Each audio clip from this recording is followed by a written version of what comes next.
Thank you very much, Silvana, for that very generous introduction, and a very warm welcome to everyone this morning. First of all, I'd like to thank, of course, Professors Maria Zara Pinto-Coelho and Chris Hart, as well as the local organizing team for inviting me here. It is really such a pleasure to be here. It's my first time in Braga, and I thank you very much for being here, for inviting me. For my talk today on post-feminist media discourse and a culture of post-critique, I want to take as my point of departure my role as an educator, that is, someone who's interested in teaching and learning about critical issues. Because one of the challenges that I face as a teacher teaching gender in relation to critical discourse analysis is whether social critique still has a place in the classroom and in the wider society today. Over the years, I get students in my classes who either question the relevance of undertaking a feminist discourse analysis of gender relations because they don't think issues of gender asymmetry apply to them personally, or if gender inequalities exist, then they seem to exist elsewhere in the world out there. Now this, for instance, is an excerpt from a student from one of the classes that I taught last spring, in which this was an assignment on critical self-reflexivity, in which she wrote, "This week was the first time I saw clearly how entrenched patriarchal discourses are in our society. Previously, it seemed a nebulous concept, one that applied mainly to the oppressed women of religiously devout nations in the Middle East and intensely cultural societies like the caste system of India. It didn't occur to me that when I watched the final question section of Miss Universe pageants, half in disdain and half in intrigue, being surprised when I heard insightful answers instead of formulaic ones, that I myself was perpetuating patriarchal discourses against my own gender." And I'm using this excerpt because although she is expressing, she's a 21-year-old undergraduate, while here she's expressing sort of an awakening of a critical consciousness of gender in the course of reading the module, what I want to highlight is that sense that typically for young people of this generation in Singapore, and I believe elsewhere, gender inequality issues are seen as nebulous, and not seen as personally relevant or in need of critique insofar as one's own reality is concerned. And I think that this inability, or sometimes it's also a reluctance to engage with critical issues of gender in contemporary times, is something as educators we need to grapple with if we and our students are to engage effectively with contemporary discourses in the public sphere. My talk then will be structured as follows. First, I shall reflect on the role of critical discourse analysis and the huge work in critical language awareness, particularly in language education and critical awareness in teaching and learning. Then I'll describe fairly quickly how critical language awareness has been useful in sensitizing students over the years to asymmetrical power relations between women and men using media discourse as an example. And this, no doubt, is literature that you'll be familiar with, but I just want to put this as a sort of to set the scene. But the main part of my talk will deal with the relevance of textual critique in a time that's becoming increasingly, I feel, post-critique, where we are now increasingly seeing representations of women in the media as no longer weak or submissive, but quite the reverse, as self-determined, autonomous, powerful, active, So such gender equal and pro-women representations call into question an analysis, of why do we even need a feminist critique in this time and age.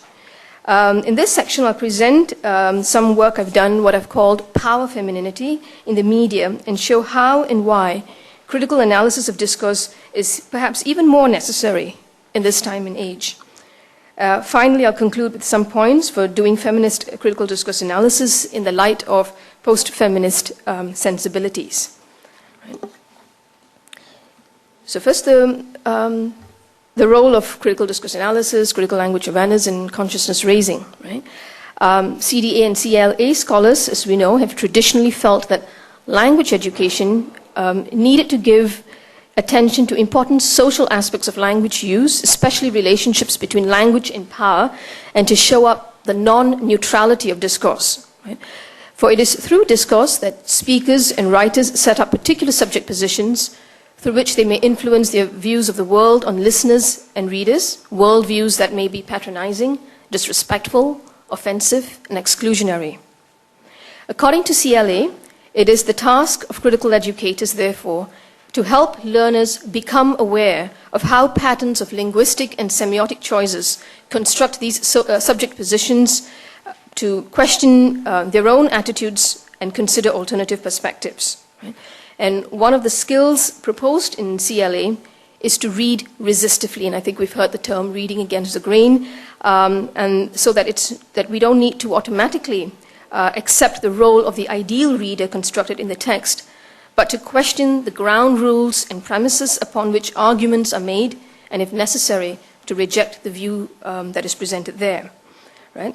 Hilary Jenks and Ros Ivanek, for instance, have argued that when discourse breaks the cycle of reproducing, when discourse breaks the cycle of reproducing domination, it becomes emancipatory. Norman Fairclough also believes that critical education is a prerequisite for effective democratic citizenship in this way, right? And he says, people can't be effective citizens in a democratic society if their education cuts them off from critical consciousness of key elements within their physical or social environment.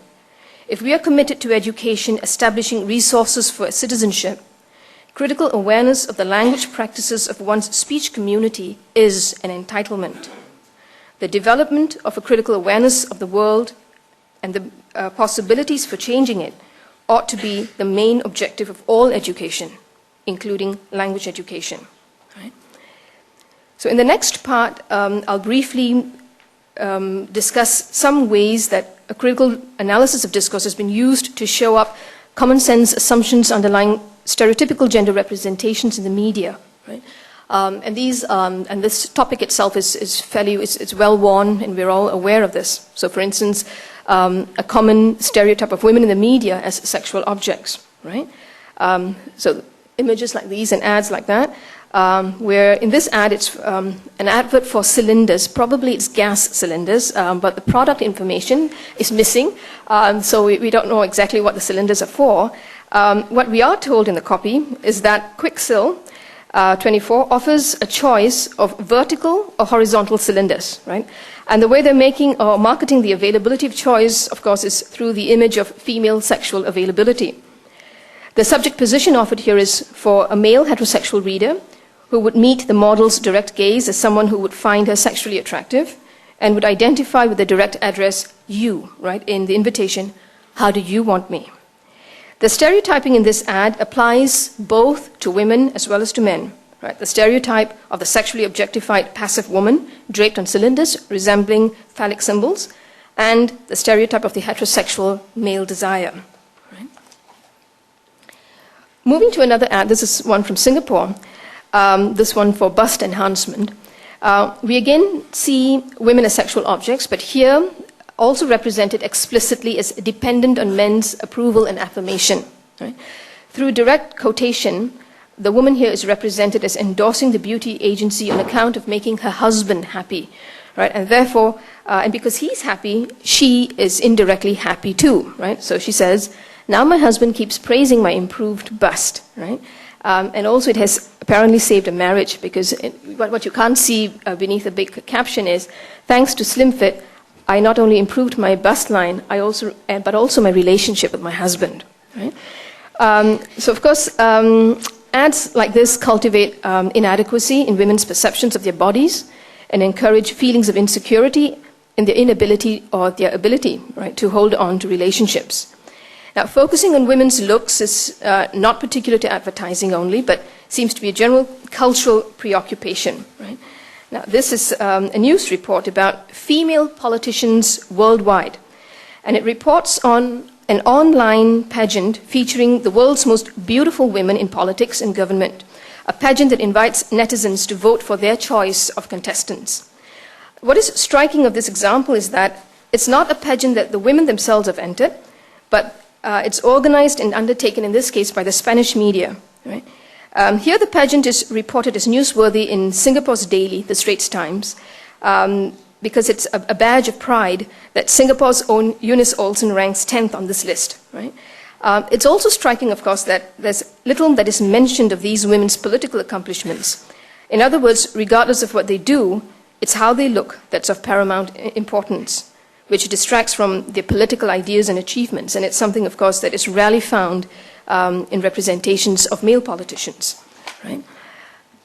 So far, we've seen examples of gender stereotyping and power asymmetries at work, where, compared to men, women are represented as passive, as sexual subjects, insecure and in need of male affirmation, and judged by their appearances, right? And this is the sort of stuff that in critical language awareness classes students are taught, and also that students are enabled to critique, to denaturalize assumptions that perpetuate gendered power asymmetries, right? But of course, for this audience, this is hardly surprising. This is stuff that we all know, right? So what I want to focus now is to challenges to critique that we encounter in late modernity by looking at a counter-trend emergent in contemporary advertising, which, unlike these well-worn stereotypical representations, show women as powerful, confident, autonomous, active, right? However, these representations, as I will discuss, have assumptions and implications that are problematic as well from a critical feminist perspective. One of the salient assumptions underlying representations of this kind of new femininity is that we're now living in a post-feminist era, right, where sexism is no longer a concern and feminism no longer relevant, right? So we don't need to engage with the kinds of ads and images that I just showed you, right? So in that case, with such positive images of women in the media, where's the need for a feminist critique? My argument is that critique isn't redundant, but that critique in contemporary times does get harder to articulate because institutions now are presenting themselves as socially aware and progressive in rhetoric and even using feminist lingo, even though not much has changed in actual practice.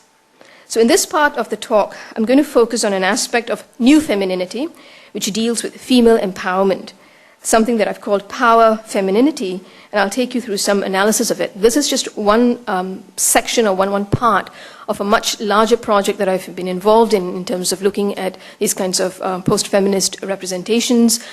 We've got very clear emancipation, entitlement issues as well. This one, I just want to talk about power and empowerment, right?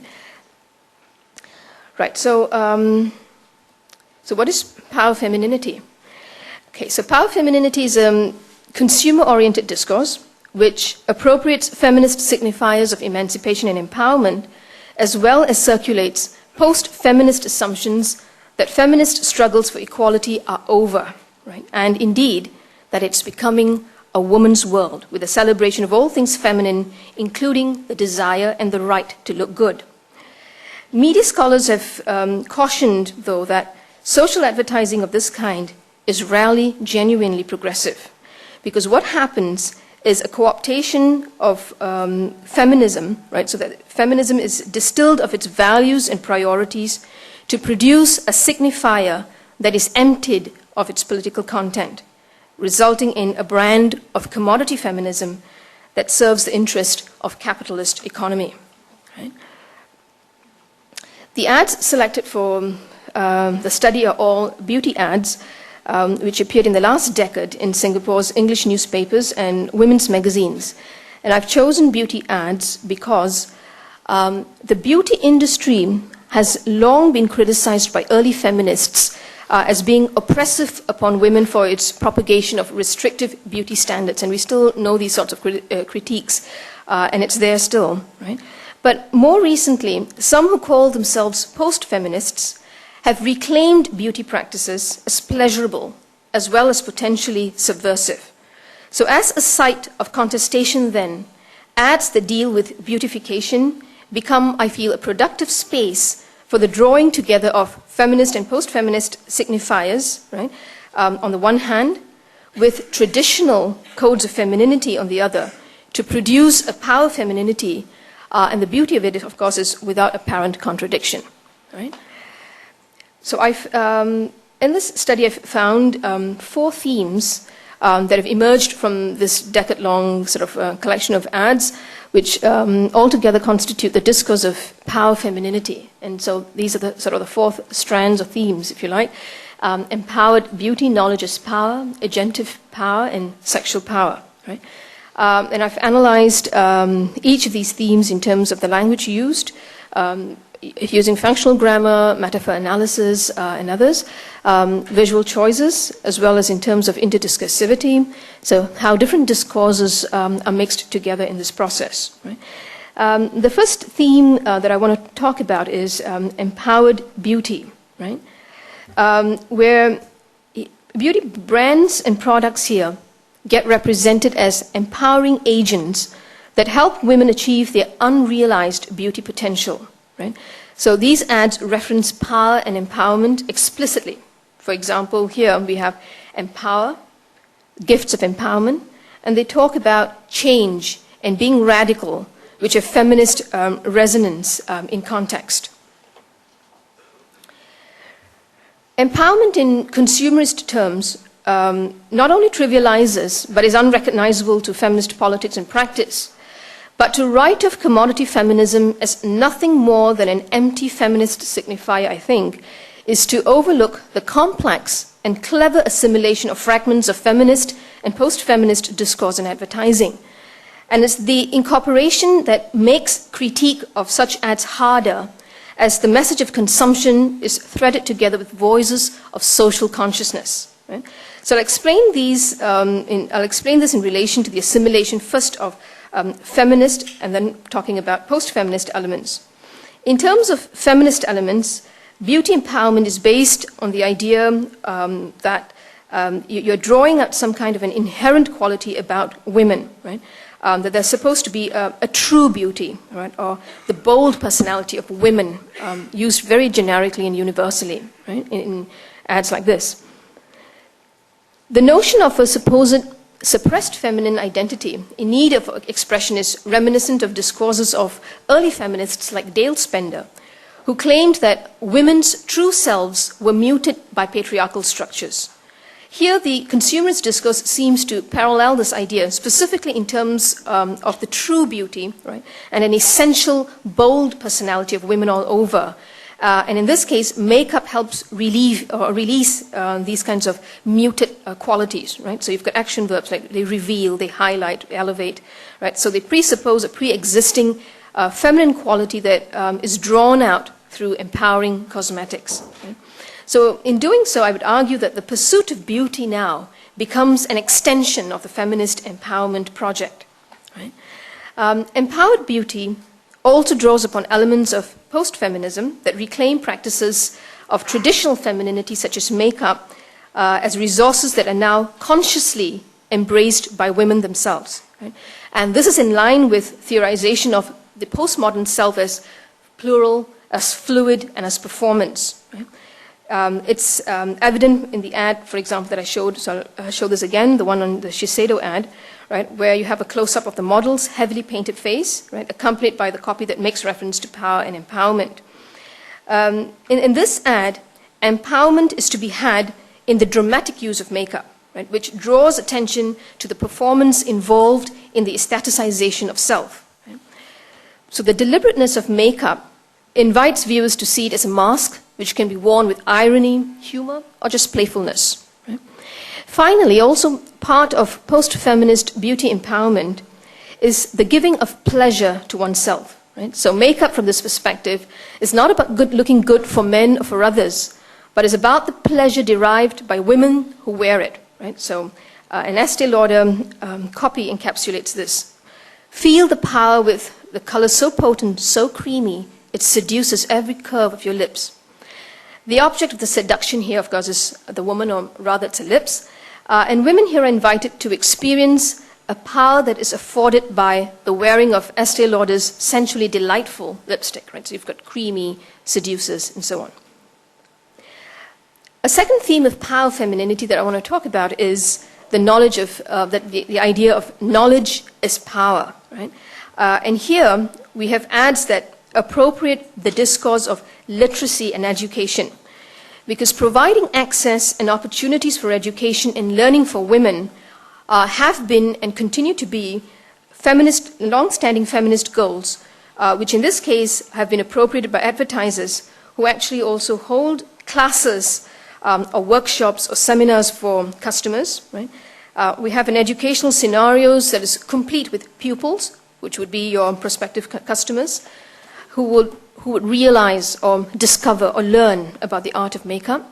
We have instructors who share their professional makeup knowledge and techniques. They will guide the student, they will explain, they will do follow-up activities with usage and progress and so on. And these instructors are well qualified, right? So they are experts. They are specialists. They have international standing. They have vast experience, right? And they have the requisite professional credentials, right? So they're a doctorate, no less, right? And some also reveal a pedagogical ethos through signature quotes like this one from Bobby Brown, where it says, "When I look at a woman, I don't see what's wrong with her. I see what's right. Right? Our beauty is a result of realizing what is special about you."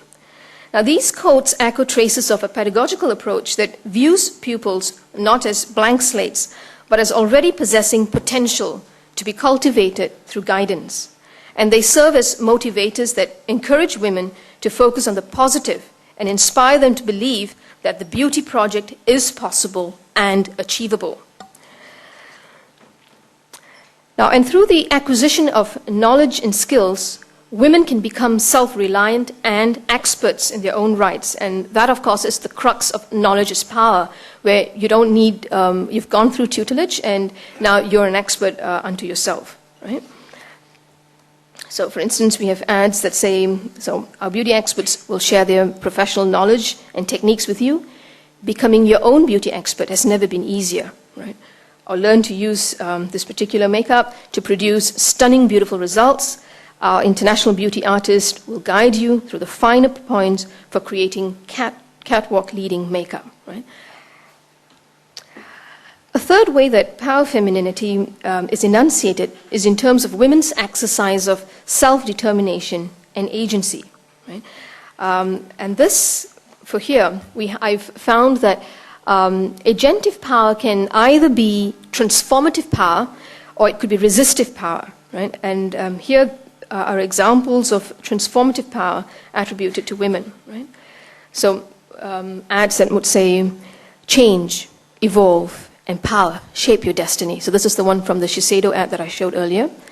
Another ad, with the right beauty regime, you have the power to transform, right? Or you have the power to be what you want to be. Miracle, you make it happen. Today, I decided to stop being fat. My decision, my weight loss. And it's my body, I'll call the shots.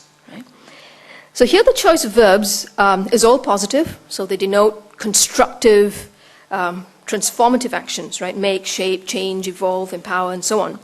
Ownership, to have, as well as volition, I decided, right? Women are told that they are unstoppable, they can have and do or change anything they so desire with sheer willpower. Right? Whereas transformative power is about changing and creating possibilities for women, resistive power, on the other hand, is about combating obstacles. Right? And here the predominant scenario invoked is that of warfare. Right? So it's a whole metaphor of warfare, as evident from words like fight, fortify, challenge, targeted, secure, sabotage, and so on. Now the warfare discourse is usually prominently cued, especially in captions, where advertisers instruct women to take action. Right? So for example, you would have fight dull complexion, fortify radiance, right? Or dryness, build a better moisture barrier. Now this is for skin, right? And challenge the aging process, right? In some cases, and then to reverse it. Curiously, the use of militaristic discourse here associates the exercise of agency with a form of dominant masculinity, right? So it would seem, therefore, that for women to do power seriously would be to do it like men, or more specifically, to draw upon a model of masculine or aggressive masculine dominance, right? War. The irony, of course, is that the site of battle is women's own bodies, right? So expressed, for instance, in this ad for Marie France's Bodyline, where you have an image of this Hong Kong model clad in a bikini in a not exactly powerful pose, and the outline of the sniper's telescopic lens trained on an upper arm, right? And elsewhere I've talked about how women are encouraged to be active, to do things, and to be actively engaged in combat, but also to be simultaneously the terrain on which you fight the war. Right? Notwithstanding the masculinist war overtones, especially in the language of the ads, this is modulated by seemingly feminist or post-feminist visual images, right?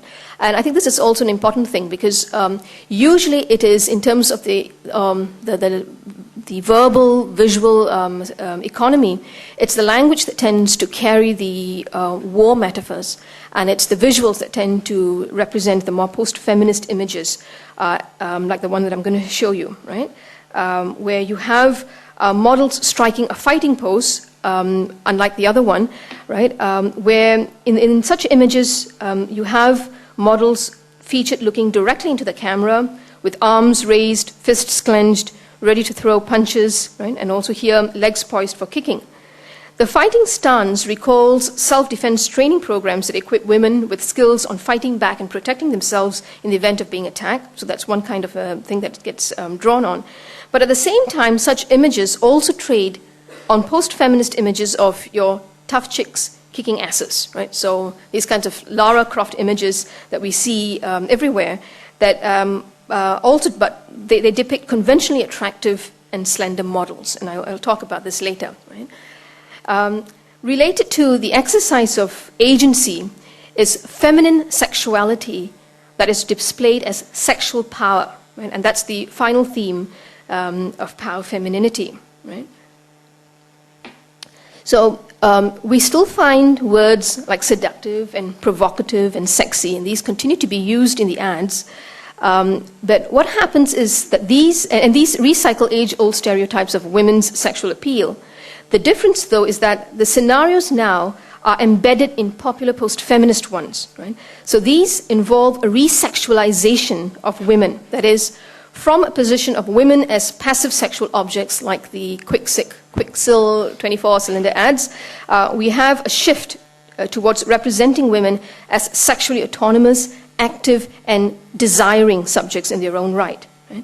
Now, another post-feminist scenario of sexual power exaggerates the gains of the women's movement, right? And that suggests that power relations now have actually become reversed, and it is women who, through their sexual prowess, wield power and control over men. The dual representations of sexual power as agency as well as supremacy combines in two advertising campaigns, and I'll talk about them now, right? This is the first campaign. It's a little grainy in the reproduction. Was one that was run by Unisense, a local slimming company.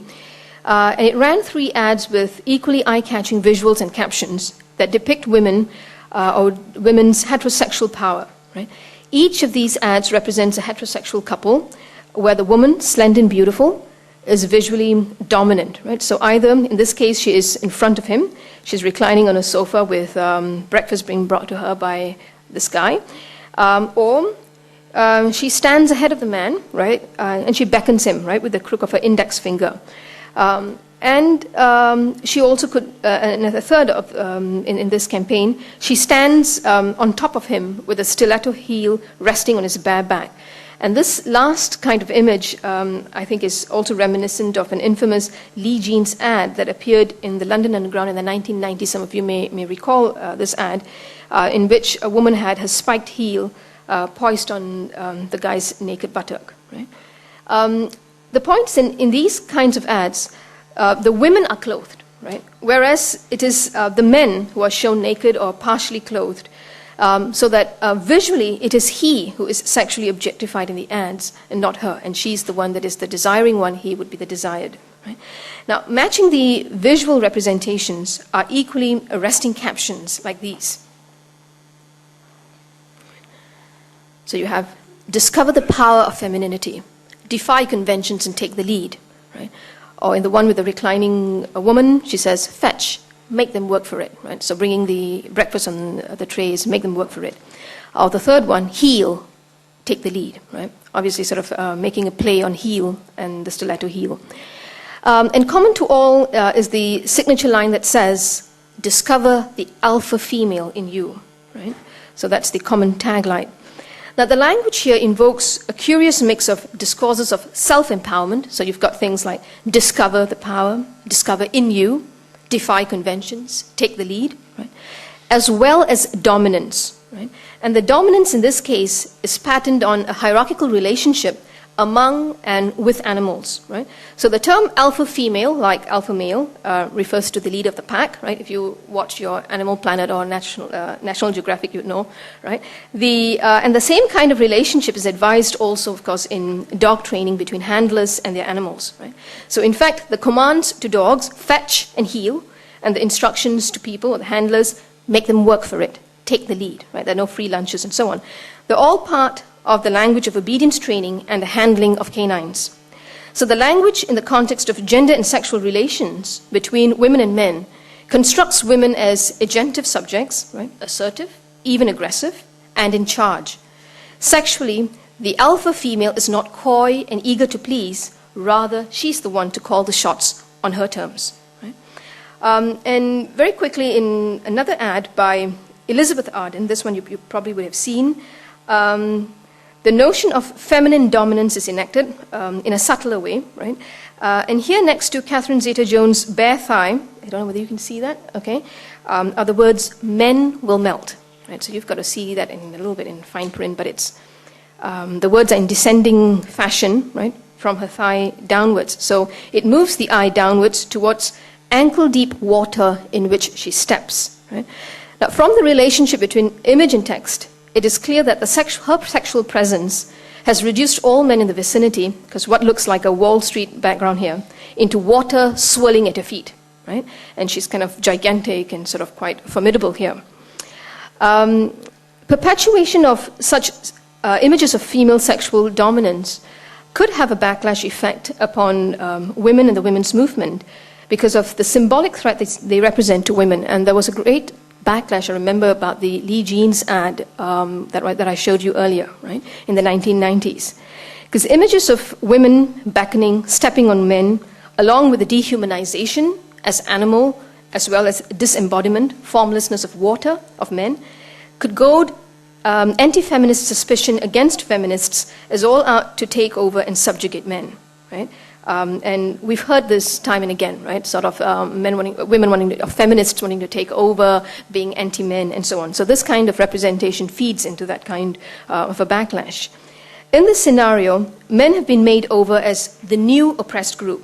Yet, of course, this is far from the social reality.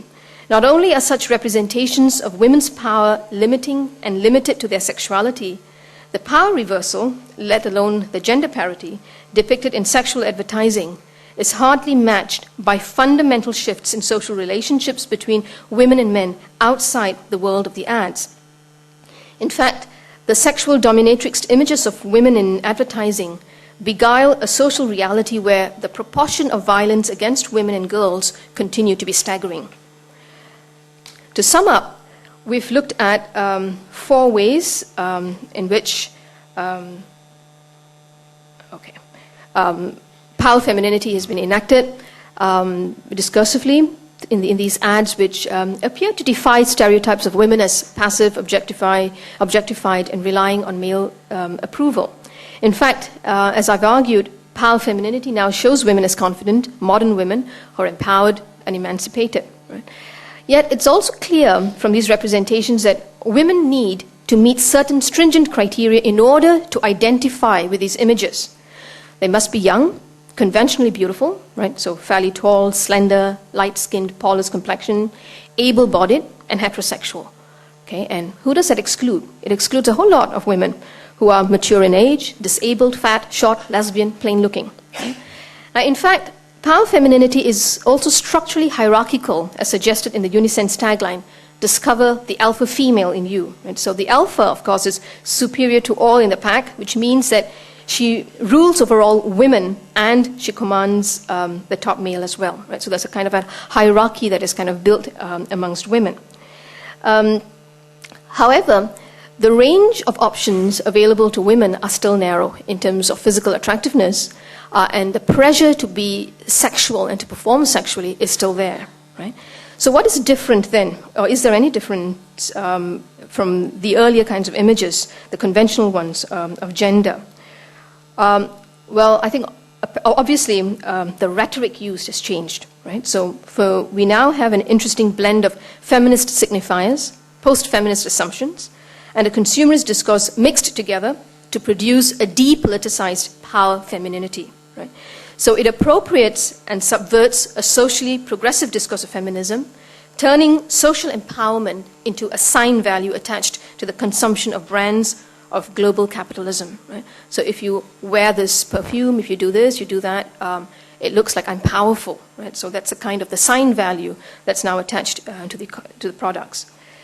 This way, it is able to recycle gender stereotypes dressed up in socially progressive talk. Right? But having little to do with feminist politics itself of social change and justice. Right? I think that's the thing that is hugely problematic. Everything now has become the individual, the personal. You've lost the social. Right? Finally, to conclude, with representations now becoming more complex, what can we perhaps take away in terms of teaching and practicing critical discourse analysis in the classroom? Right? And these are a couple of points I think that as critical educators we can bear in mind. The first is, there is a need, of course, to take account of the full complexity of the social context in which readings of a text occur. And we know, of course, time and again that you never read texts in isolation, but more and more we need to sort of understand texts in relation to material circumstances, right? So that we can see the disjunctures between what is purported to be the case in discourse and what the situation is materially and empirically, right? So, for instance, in terms of continued wage differentials between women and men, physical and sexual violence against women and girls, literacy rates and access to all sectors and levels of employment, for instance, right? And this continues to be a concern, certainly in terms of language and gender research. How do are women represented in top management positions? How can they do power, and so on, right? And division of domestic and parenting labor, and so on, right? So how do we bridge that gap between the private and the public in terms of those kinds of substantive issues, right? It is also unhelpful to universalize, of course, women and men as monolithic groups. And instead, there's a need to engage with differences within groups and to see the complex ways that power relations operate, right? So there are, of course, hierarchies among types of women as there are among types of men, based on race, class, sexuality, in this case also able-bodiedness and physical attributes. Relatedly, in interrogating issues of power, it is important to see the interconnection between systems of dominance, right? So, for example, in advertising, how a patriarchal system that naturalizes gender asymmetries may work together in tandem with consumer capitalism that builds on gender difference to further its interests. Right?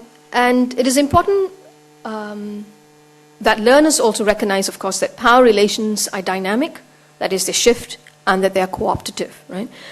We know that hegemony is made and remade, right? And it's never static, and that's sort of the beauty in the way of its longevity.